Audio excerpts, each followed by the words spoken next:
पत्रकार परिषदेला माझ्यासोबत पुणे शहराचे शहर प्रमुख सन्माननीय गजाभाऊ थरकुडे आहेत, प्रसिद्धी प्रमुख अनंत घरतजी आहेत, माझ्या उजव्या बाजूला काही लोक आहेत, पण त्यांचं इंट्रोडक्शन मी आपल्याला थोड्या वेळाने करून देते. काल फलटणमध्ये माननीय मुख्यमंत्री देवेंद्र फडणवीस गेले आणि त्यावेळेला ते तिथे त्यांनी रणजित सिंह नाईक निंबाळकर यांना क्लीन चिट दिली. आम्हाला कळलं नाही की ही क्लीन चिट त्यांनी नेमकी कोणत्या आधारावर दिलेली आहे आणि त्यात त्यांनी असं म्हटलं की रणजित सिंह नाईक निंबाळकर जर दोषी असते तर मी त्यांना नक्कीच सोडलं नसतं. त्यांनी असं कित्येक लोकांना सोडलेलं आहे आणि त्याचे एपिसोड मी आजपासून सुरू करते. 2 दिवसांनी मी अजून एक महत्त्वाचा की देवेंद्रजींच्या ताफ्यात असणारा, देवेंद्रजींच्या छत्रछायेखाली असणारा केवढा मोठा गुंड देवेंद्रजी, ज्याच्यावरती किमान 100-150 केसेस आहेत, असा माणूस देवेंद्रजींच्या सोबत कसा फिरतो हेही मी 2 दिवसांनी पूर्ण पुराव्यांसकट सांगेल. पण तुर्तास ही सुसाईड नोट आहे, जी सुसाईड नोट सगळीकडे फिरली. संपदा मुंडेची जी सुसाईड नोट फिरली त्याच्यामध्ये हातावर तिची सुसाईड नोट आणि दुसरं हे पत्र तिने इन्क्वायरीच्या संदर्भाने लिहिलेलं होतं. या पत्राचा जर हँडरायटिंग बघितलं तर संपदाची बहीण असं सांगते की हे हँडरायटिंग आणि तिच्या हातावर लिहिलेलं हँडरायटिंग याच्यात फरक आहे आणि ते हस्ताक्षर हे अजिबात संपदा मुंडेचं हस्ताक्षर नाही. हा पहिला मुद्दा.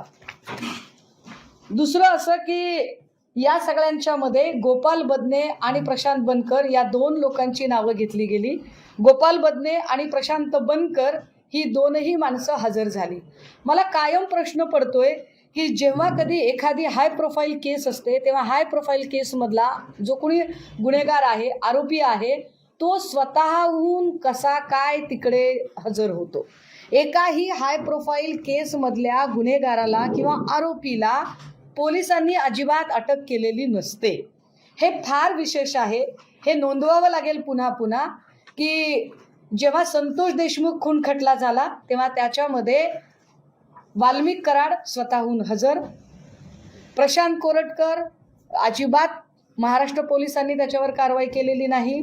त्याला बाहेरच्या लोकांनी, कर्नाटक तेलंगणाच्या लोकांनी अटक केलेली होती. अशी कितीतरी आपण गुन्हे सांगू शकू की हाय प्रोफाईल केस असेल तर आरोपी स्वतःहून अटक होतो. याचा अर्थ काय आधी 2 दिवस यांची सगळी व्यवस्थित मॅनेजमेंट होते का? आधी व्यवस्थित बाहेर येऊन बोलाचाली होते का की आम्ही आता हजर होणार आहोत आणि हजर झाल्यानंतर मग आम्हाला तुम्ही कसं बाहेर काढणार आहात ते करा. कारण ज्या पद्धतीने प्रशांत बनकर आणि गोपाल बदने हे हजर झाले, त्यांच्या हजर होण्याच्या मागे आम्हाला खूप साऱ्या गोष्टी संशयास्पद वाटतात. या गोष्टी आम्हाला संशयास्पद का वाटतात? कारण 4 पानी सुसाईड नोटमध्ये संपदा मुंडे असं सांगतात की माझ्यावर प्रचंड दबाव येत होता, मला काही लोकांना फिजिकली फिट आहेत असं सांगायला सांगितलं जात होतं. हे फिजिकली फिट असणं काय प्रकरण आहे तर बीड जिल्हा हा ऊसतोड कामगारांचा जिल्हा आहे. मला प्रचंड वाईट वाटतंय की ऊसतोड कामगारांच्या जीवावर राजकारण करणारे नेते सुद्धा याच्यावर काहीही बोलत नाहीत.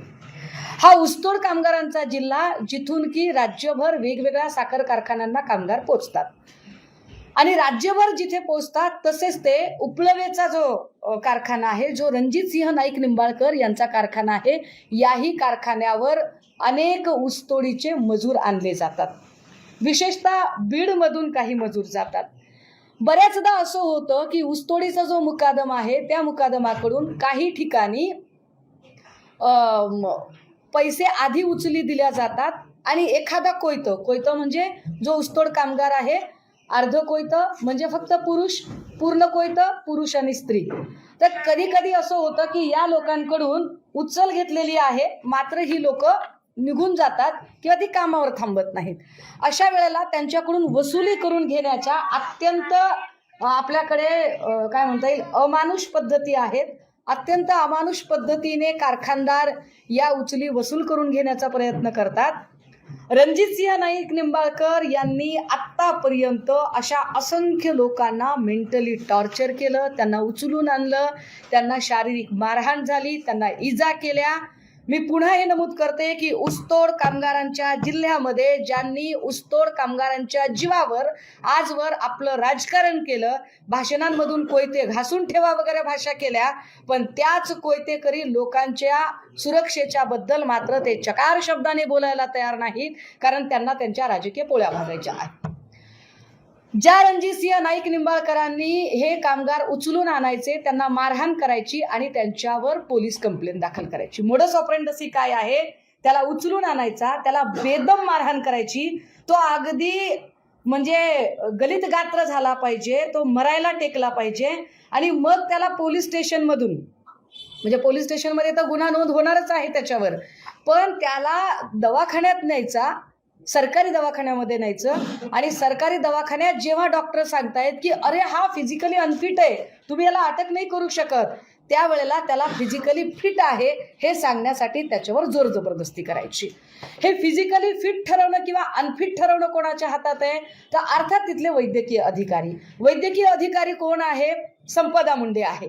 संपदा मुंडे जेव्हा सांगते की he is not physically fit, त्यावेळेला रणजितसिंह नाईक निंबाळकर आणि त्यांची लोक सांगतात की तुम्ही बीडच्या आहात म्हणून तुम्ही वाचवताय का? म्हणजे बीड हा काही स्टिग्मटाइज जिल्हा आहे का? बीडमध्ये माणसं राहत नाहीत का? बीडमधल्या माणसांना काळीज नाहीये का? आणि जर बीडमधला माणसांना काळीज नसेल आणि बीड स्टिग्मटाइज असेल, बीडला जर तुम्ही डाग लावणार असाल आणि बीडचं पोलीस स्टेशन राजकीय लोक हाताळत आहेत तसं सांगत असाल, तर फलटणमधलं पोलीस स्टेशन कोण हाताळतो? फलटणमधल्या पोलीस स्टेशनला सतत गैरवापर करून कोण चुकीचे गुन्हे टाकतं? माझ्याकडे काही FIR आहेत. रणजितसिंह नाईक निंबाळकर जेव्हापासून भाजपमध्ये गेले, किती त्यांनी पोलीस कंप्लेंट केल्या? आपल्याला आश्चर्य वाटेल, 2022 पासून किती पोलीस कंप्लेंट कराव्यात पोलिसांना हाताशी धरून. रणजितसिंह नाईक निंबाळकर यांनी पोलिसांना हाताशी धरून किती पोलीस कंप्लेंट कराव्यात? 1, 2, 3, 5, 10, 25, 50, 75, 100, 125, 277 पोलीस कंप्लेंट केल्या. होय दादा, शॉकिंग आहे ना? 277 पोलीस कंप्लेंट रणजितसिंह नाईक निंबाळकर यांनी पोलिसांना हाताशी धरून केल्या आणि ज्याच्यामध्ये पोलिसांनी काय पद्धतीने लोकांना त्रास दिला, माझ्याकडे त्या प्रत्येकाची यादी आहे. माझ्याकडे याच्यातला ताई हे जरा कागद बघा, सॉर्टआउट करा. मी आपल्याला एक एक करून ज्याला ज्याला ह्या FIR पाहिजे त्या सगळ्या FIR गोळा करण्यात माझा खरा तर वेळ गेला, मला झेरॉक्स काढण्यात वेळ गेला. किती FIR कराव्यात, काय FIR घ्यायच्यात त्या घ्या तुम्हाला. ह्या सगळ्या FIR रणजितसिंह नाईक निंबाळकरांकडून झाल्यात. सगळीकडे फिर्यादी उपळवेचा साखर कारखाना आहे. ह्या सगळ्या FIR आहेत, घ्या. नाही, ह्या कामगारांवरच्या आहेत. बीडच्या लोकांना काय त्रास होतो, बीडच्या लोकांना काय पद्धतीने परेशान केलं जातं, फक्त माणूस बीडचा आहे म्हणून, ती डॉक्टरीन बीडची आहे म्हणून तिचा जीव घेतला तुम्ही. ह्या किती पोलीस कंप्लेंट आहेत? ह्या सगळ्या पोलीस कंप्लेंट FIR आहेत. या कंप्लेंट नाही, ह्या FIR आहेत. या सगळ्या FIR मी तुमच्यासाठी आणल्या आहेत. याच्या सगळ्या मी तुम्हाला सॉफ्ट कॉपी द्यायला तयार आहे. किती द्यायच्या? जीव घेता एखाद्याचा आणि कुणाच्या जीवावर उड्या मारतात रणजितसिंह नाईक निंबाळकर? देवेंद्र फडणवीसांच्या. आणि देवेंद्र फडणवीस सांगणार की मी यांना क्लीन चिट देतोय. कोणत्या आधारावर क्लीन चिट दिली त्यांनी? काय त्यांनी या सगळ्या FIR बघितल्या का? अरे एका दिवशी 14 FIR दाखल झाल्यात. कोण पोलीस अधिकारी आहे ते? तो महाडिक कोण आहे? तो राहुल धस कोण आहे? बदने कोण आहे? जायपात्रे कोण आहे? हे सगळे पोलीस अधिकारी. तुम्ही म्हणता ना की बीड मधले पोलीस अधिकारी एकाच ठिकाणी ठेवले जातात. फलटण मध्ये काय चाललंय? मला बीडशी काही घेणं देणं नाही, मला बीडच्या राज्यकर्त्यांशी पण काही घेणं देणं नाही. माझं स्पष्ट म्हणणं आहे की बीडच्या राज्यकर्त्यांनी सुद्धा ऊसतोड कामगार आणि त्यांच्या मतांचा गैरवापर केलेला आहे. त्यांनी त्यांच्या कल्याणाचा विचार केला नाही.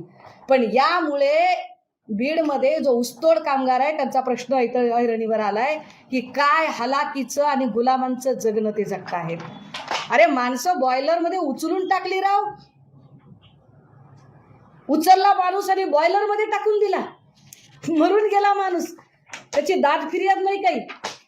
बरं, आता हे सगळं चालू असताना ही मोडस ऑपरेंडसी आहे की पोलीस स्टेशन हाताशी धरायचं, वाटेल तेवढे गुन्हे दाखल करायचे, मारहाण करायची, अगदी पोलीस स्टेशनमध्ये जाऊन पण कधी कधी मारहाण करायची आणि त्याला परत आपल्या कारखान्यावर आणायचं. पण परत कारखान्यावर आणताना डॉक्टर कसा काय डिस्चार्ज करेल?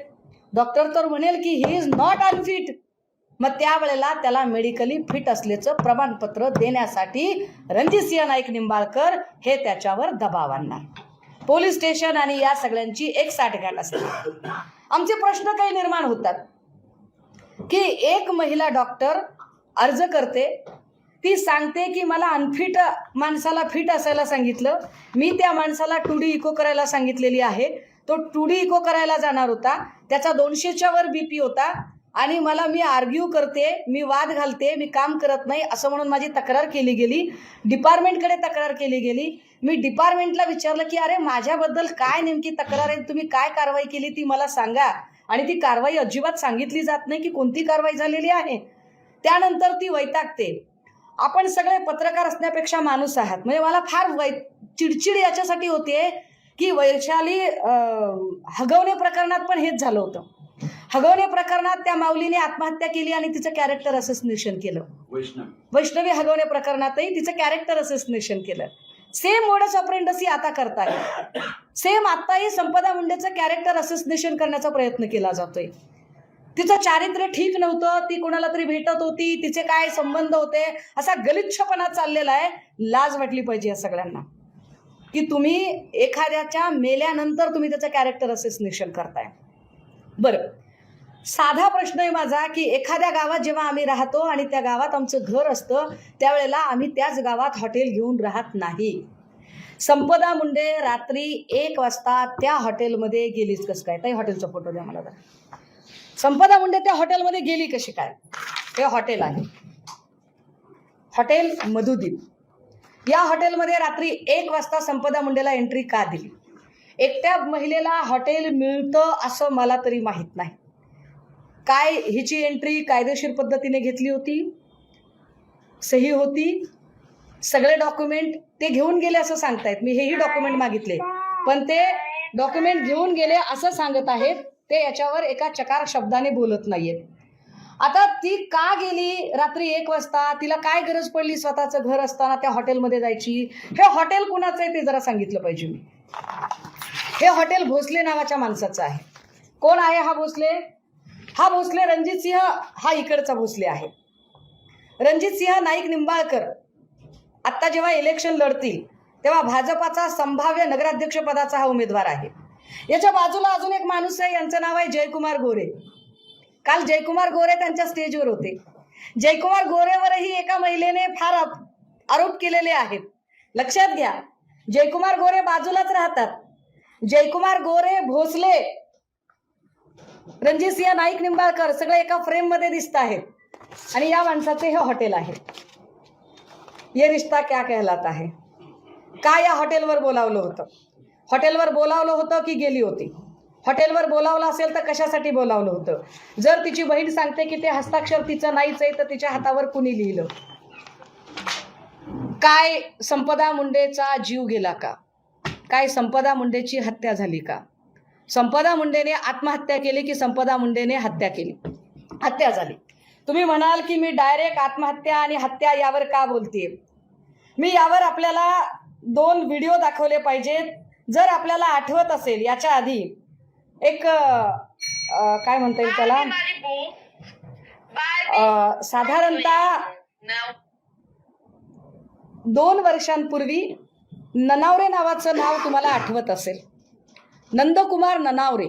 कोण नंदकुमार ननावरे? आमदार कलानी यांचा पीए. नंदकुमार ननावरे आणि त्यांची बायको हे प्रचंड त्रस्त झाले आणि त्रस्त होऊन त्यांनी सांगितलं की बाबा आमचं कुणीच ऐकून घेत नाहीये आणि आमच्याकडे आत्महत्या करण्याशिवाय काहीही पर्याय नाहीये. हा आहे नंदकुमार ननावरे.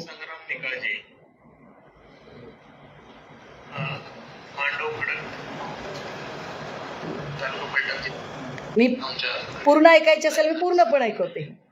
माझ्या घरात येऊ तिच्या मोबाईल मध्ये याच्यात त्यांनी रणजितसिंह नाईक निंबाळकरांचं नाव घेतलेलं आहे आणि जीव दिला, आत्महत्या केली. जे वकील आहे त्याचे CCTV आमच्याकडे उपलब्ध आहेत आणि सेव्ह करून ठेवले. माझ्या घरात येऊन ते त्यांच्या मोबाईलमध्ये काहीतरी करत होते आणि न बोलवता आले आणि जाता नाही. त्यामुळे माझ्या घरात हा व्हिडिओ सगळीकडून काढून टाकलेला आहे, हे फार विशेष आहे. त्यांनी काहीतरी हा व्हिडिओ युट्यूबवर शिल्लक ठेवला नाही. देशमुखांचे वडील. त्यामुळे आम्हाला त्याच्या म्हणजे इतक्या पद्धतशीरपणे टॉर्चर केलंय आणि इतकं फुल प्लॅन केलेलं असल्यामुळे आणि त्याच्यामुळे आता आम्हाला आत्महत्या करण्याशिवाय पर्याय उरलेला नाही. दुसरं बाकी इतर गुन्हाबद्दल मला जास्त काही बोलायचं नाही. बाकी चौकशी व्हावी, परंतु मूळ जो आहे तो संग्राम निकाळजे त्याला मदत करणारा नक्कीच नाही. परत एकदा ऐका. मला जास्त काही बोलायचं नाही. बाकी चौकशी व्हावी, परंतु मूळ जो आहे संग्राम संग्राम निकाळजे आणि रणजित सिंह नाईक निंबाळकर. आता या माणसाला, हा माणूस मरून गेला, दोघा नवरा बायकोनी आत्महत्या केली, पण दोघांनी आत्महत्या केल्यानंतरही यांना बिचाऱ्यांना काही न्याय मिळालाच नाही. मग याचा भाऊ धनंजय ननावरे पुढे आला. हाही व्हिडिओ आपण सोशल मीडियात बघितला असेल की धनंजय ननावरे पुढे येतो आणि तो सांगतो की माझं म्हणणं ऐकून घेतलं जात नाही. जोपर्यंत माझं म्हणणं ऐकून घेतलं जाणार नाही तोपर्यंत मी माझा रोज एक एक अवयव कट करेल आणि देवेंद्र फडणवीसांना भेट देईल. आणि तो स्वतःचा एक बोट कापतो, व्हिडिओ बनवतो आणि तो म्हणतो की हे बोट घ्या माझं फडणवीस साहेब. काल फडणवीसांनी क्लीन चिट दिली ना, फडणवीसांनी ज्यांना क्लीन चिट दिली तो माणूस चक्क नंदकुमार ननावरे आणि नंदकुमार ननावरेची बायको मरताना ज्या रणजित सिंह नाईक निंबाळकरांचं नाव घेतलं, काल त्याला ते क्लीन चिट देत होते.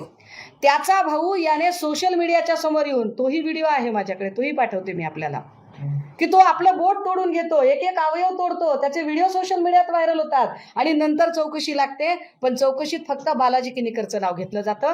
रणजित सिंह निंबाळकर मात्र वाचतात. बालाजी किनीकर शिंदेचे आमदार आहेत. काय म्हणजे आपल्या सत्तेचा गैरवापर करणारे. यांची मोडस ऑपरेंडसी आहे की पोलीस स्टेशनला हाताशी धरायचं. जो कोणी आपल्या डोक्याच्या वर जातो किंवा जो कोणी आपलं ऐकत नाही त्यांना आपण पाहिजे त्या पद्धतीने त्यांना दाबत राहायचं. हा एक फोटो आहे माझ्याकडे. ही जी मुलगी आहे फोटोतली, हिची बहीण एक आहे. जुळ्या बहिणींनी आत्महत्येचा प्रयत्न केला. म्हणजे एकटी संपदा मुंडे नाहीये आत्महत्या करणारी, लक्षात घ्या. एकट्या संपदा मुंडेचा जीव गेला नाही. म्हणजे लोकांना वाटते की अरे बीड बीड बीड, पण बीडकडे तुम्ही अशा नजरेने बघितल्यामुळे बीडमधल्या कामगारांचा पण जीव गेला हे पण बघा. बीडच्या कामगारांचे, बीडच्या कुटुंबकांचे अक्षरशः संसार उद्ध्वस्त व्हायची वेळ आली. ही मुलगी कोण आहे? दिगंबर आगवणे हे नाव सगळ्या अख्ख्या मतदारसंघात माहिती आहे. फलटण मतदारसंघामध्ये ही जी मुलगी आहे, ही मुलगी आणि हिची बहीण दोघींनी आत्महत्येचा प्रयत्न केला. वेळेत उपचार मिळाल्यामुळे या दोघींचा जीव वाचला. आत्महत्येचं कारण काय? बाई सांग तुझं नाव. ज्या मुलीने आत्महत्येचा प्रयत्न केला ती मुलगी पुढे आहे. रणजितसिंह नाईक निंबाळकर यांनी किती लोकांचे बळी घेतलेत ऐका. नमस्कार, मी वर्षा दिगंबर आगवणे. माईक इकडे ठेवायचे. एकच हे गंभीर प्रकरण आहे दादा.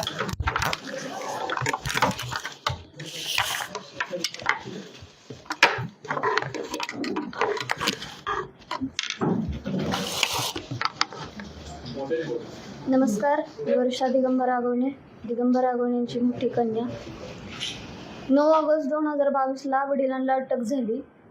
त्यानंतर 9 नोव्हेंबरला घराची जप्ती झाली होती. आम्ही 8 नोव्हेंबरला औषध पिलो. त्रास असा झाला की जगदीश कदम हे गावातले म्हणजे रणजितसिंह नाईक निंबाळकर साहेब यांचे कार्यकर्ते आहेत. ते गावातच राहतात आणि त्यांनी आम्हाला घरी येऊन धमकी दिली की आम्ही तुमच्या वडिलांचा कार्यक्रम लावलेलाच आहे, आता तुमचाही कार्यक्रम लावतो. कारण घरी कधी उंबऱ्याच्या आत किंवा गेटच्या आतमध्ये जी लोक वावरतही नव्हती, आज ती लोक घरापर्यंत म्हणजे अक्षरशः किचनपर्यंत ती लोक वावरत होती आणि आम्हाला खूप भीती वाटत होती. आणि त्या भीतीच्या ह्याच्यामध्ये आम्ही रणजितसिंह नाईक निंबाळकर साहेब ह्याच्या पत्नी जिजामाता साहेब नाईक निंबाळकर यांना फोनही केला होता आणि त्यांना आम्ही सांगितलं की वहिनी साहेब, आम्हाला खूप भीती वाटते आहे आणि आम्ही अनसेफ फील करतोय, तुम्ही प्लीज याच्यात दखल घ्या, तुम्ही साहेबांना सांगा की हे सगळं कुठंतरी थांबवा. तर त्यांनी मला हे उत्तर दिलं की मला यातलं काहीच माहिती नाही, मी काहीच करू शकत नाही. आणि त्यांनी फोन ठेवून दिला. मग आम्ही खूप घाबरलो, कारण जी मनस्थिती आता संपदा मुंडेताईची झाली, त्यांना खूप हॅरेस केलं, त्या खूप घाबरल्या होत्या, तशीच मनस्थिती आमची झाली होती. आम्हाला सपोर्टिव्हला कोण नव्हतं, कारण 9 ऑगस्ट 2022 वडिलांना अटक झाल्यानंतर अवघ्या 2 दिवसात आमच्या मम्मीवर ही झाली होती, केस झाली, त्यामुळे तीही फरार होती. आम्हाला सपोर्टिव्ह असं कोणीच नव्हतं आणि आम्ही घरी दोघीच बहिणी, त्यामुळे आम्हाला अशी भीती वाटायला लागली की आता आमच्यावरही सगळा गेम होऊ शकतो, म्हणजे आमच्यावरही कोणीतरी हात टाकेल अशी आम्हाला भीती वाटत होती.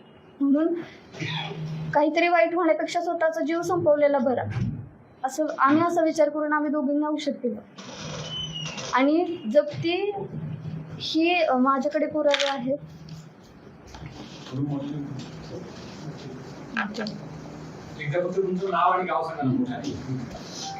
माझं नाव वर्षा दिगंबर आगवणे, मी फलटणची. आगवणे हे सेंट्रल बँक ऑफ इंडिया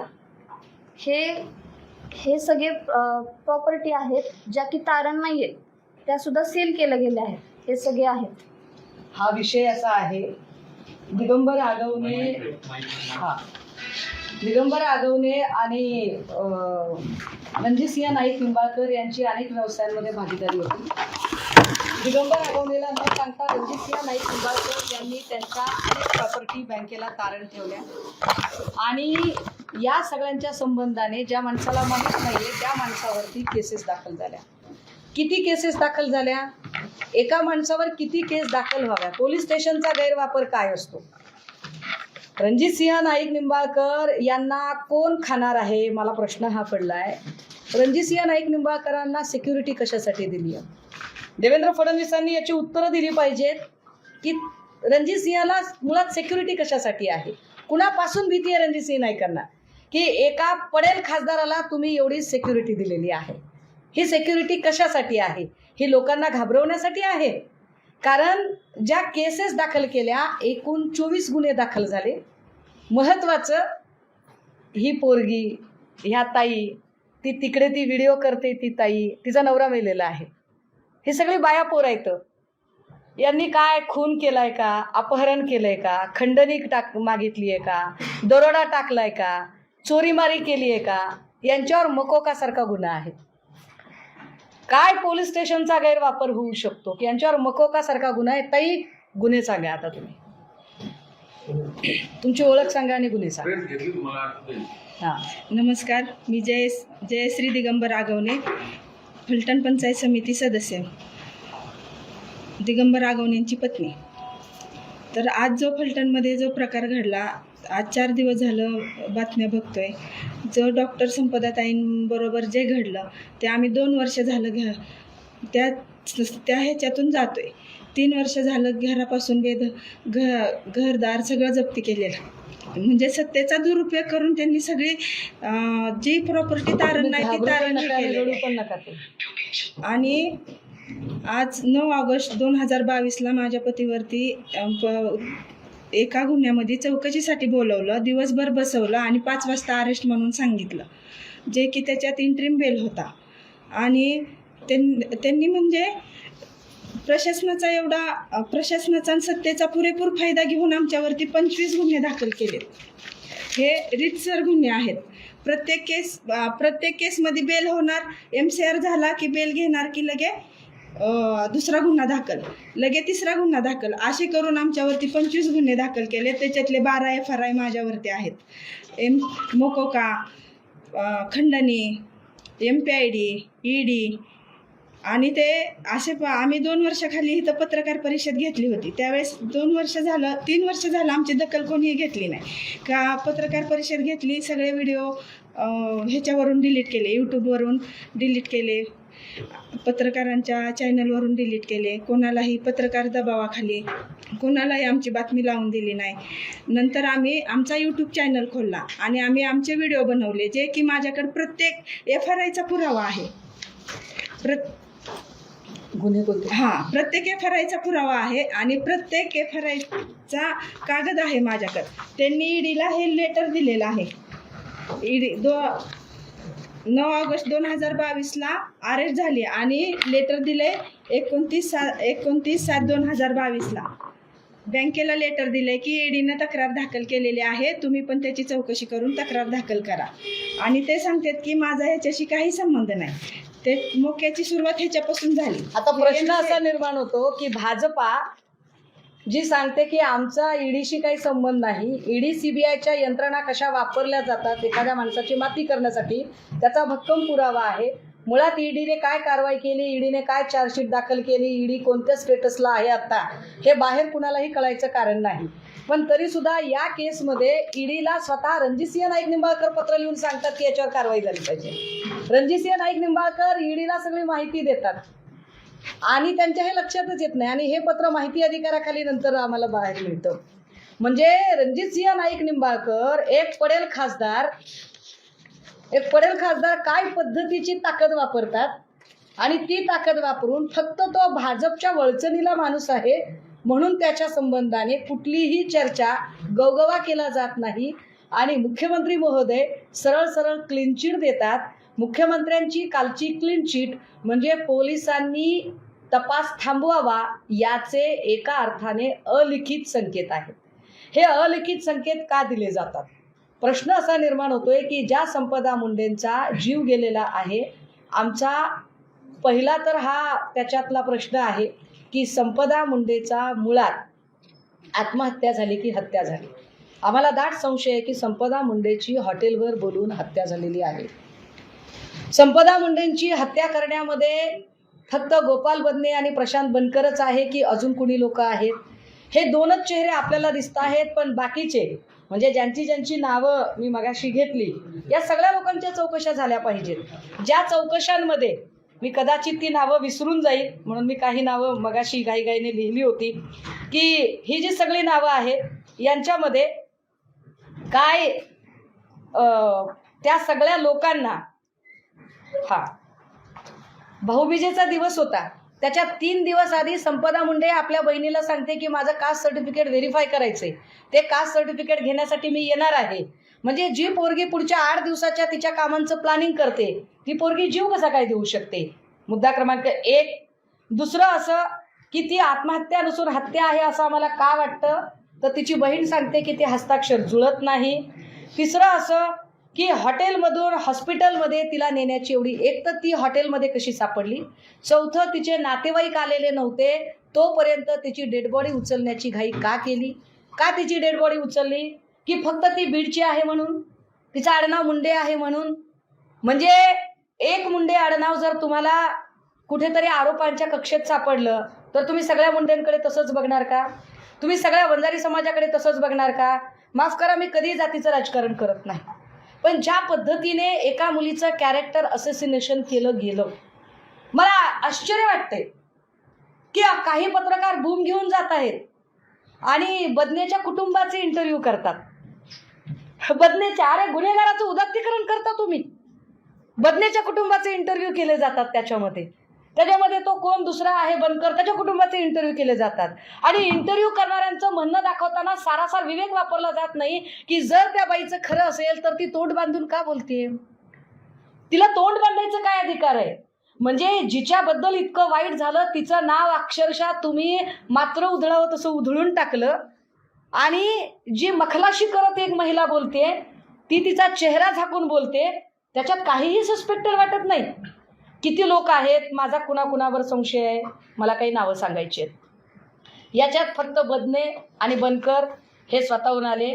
कदाचित त्यांना सांगून ठेवलंय का की तुला थोडा दिवस त्रास होईल पण नंतर आम्ही बाहेर काढू. याच्यामध्ये सुसाईड नोट गायब झाली आहे का? कारण जी पोरगी 4 पानाचं पत्र लिहू शकते तेही स्वतःच्या हस्ताक्षरामध्ये की तिला काय त्रास होतो हे तिच्या वरिष्ठांना लिहू शकते. काय ती पोरगी कागदावर सविस्तर सुसाईड नोट लिहिणार नाही? जी पोरगी एवढं मोठं पत्र 4 पानाचं पत्र लिहू शकते, ती पोरगी हातावर 4च ओळी कसं काय लिहिली? आणि तेही तिच्या हस्ताक्षरात नाही असं सांगितलं जाते. हँडरायटिंग वेगळी सांगितलं जाते. बनकर आणि बदने दोन्ही प्रकरण पूर्णतः वेगळे आहेत का? यांची नावं टाकून दिशाभूल करण्यात आली आहे का? खरा तपास त्या 4 पानी खुलासा पत्रावरून व्हावा.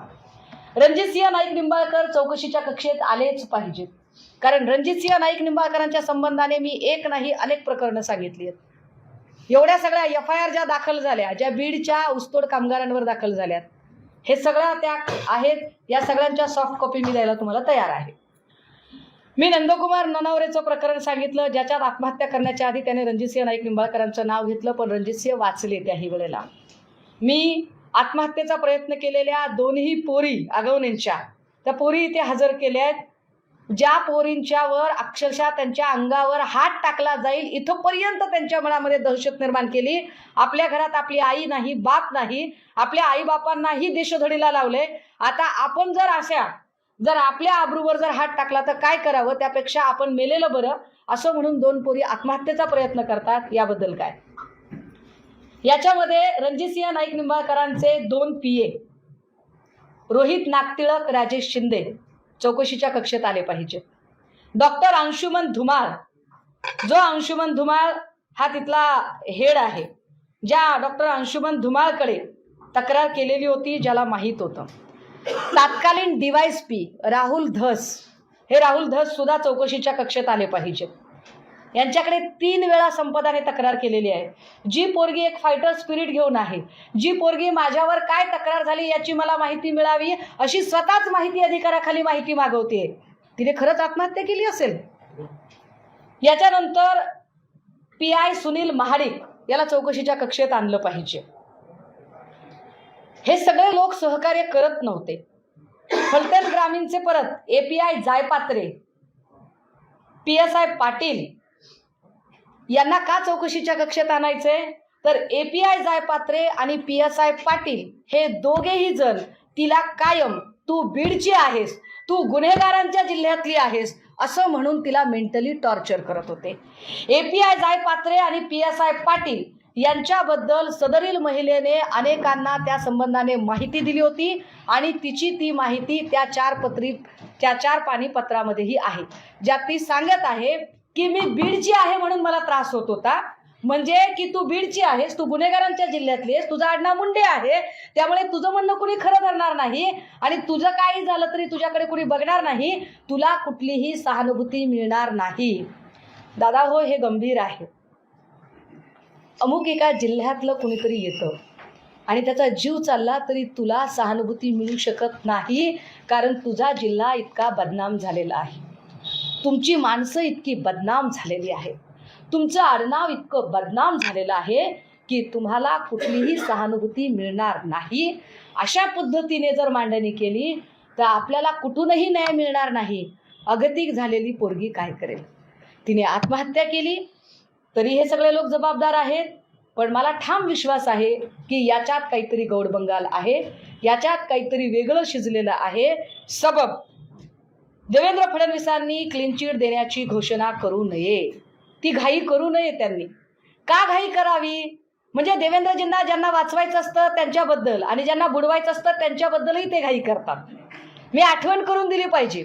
किरीट सोमय्याबद्दल त्यांनी घाईघाईने येऊन सांगितलं की व्हिडिओ खरे आहेत.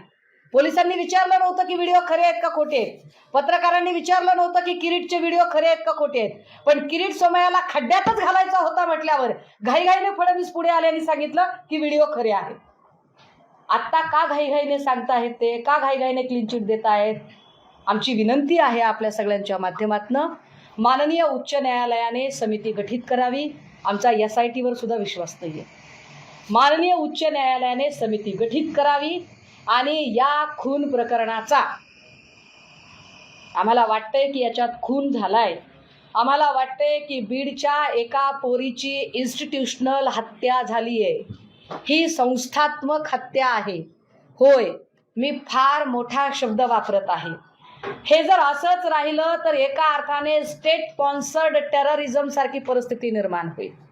ज्या पद्धतीने तुम्ही एक बीडचं एक चित्र निर्माण केलंय त्यामुळे बीडचा कुठलाही माणूस न्याय मागायला पुढे येणारच नाही की अरे बाबा आधीच आपण गुन्हेगार आहोत किंवा आधीच आपल्याला गुन्हेगार म्हणून बदनाम केलं गेलंय तर आपण कशाला न्याय मागायचा. संपदा मुंडे ही त्याच वाटेवरची प्रवासी आहे ज्या वाटेवर नंदकुमार ननावरेचे प्रवासी होते. नंदकुमार ननावरेंची पत्नी गेली. नंदकुमार ननावरेचा भाऊ धनंजय ननावरे ज्याने आपला एक एक अवयव कापून फडणवीसांना भेट दिला, ज्या वाटेवर अगवणेंच्या 2 पोरींनी आत्महत्येचा प्रयत्न केला आणि ज्या वाटेवर मला या सगळ्या गोष्टी चौकशीच्या कक्षेत याव्यात. वाल्मिक कराडच्या वेळेला आल्या ना सगळ्या चौकशीच्या कक्षेत. किती बँका बुडवल्या रणजितसिंह नाईक निंबाळकरांनी आतापर्यंत, किती बँकांकडून कर्ज घेतलं. रणजितसिंह नाईक निंबाळकरांच्या उपलवेच्या कारखान्यामध्ये बॉयलरमध्ये किती लोकांचे घातपात झाले, बॉयलरमध्ये किती लोक पडली का पाडली, या सगळ्याच गोष्टींच्या आता निपटारा झाला पाहिजे. आणि जोपर्यंत निपटारा होत नाही तोपर्यंत हा प्रश्न आम्ही लावून धरू. हे बघा, हे खराब त्यांनी हे घेतले पोलीस प्रोटेक्शन कारागृहातला कटरच.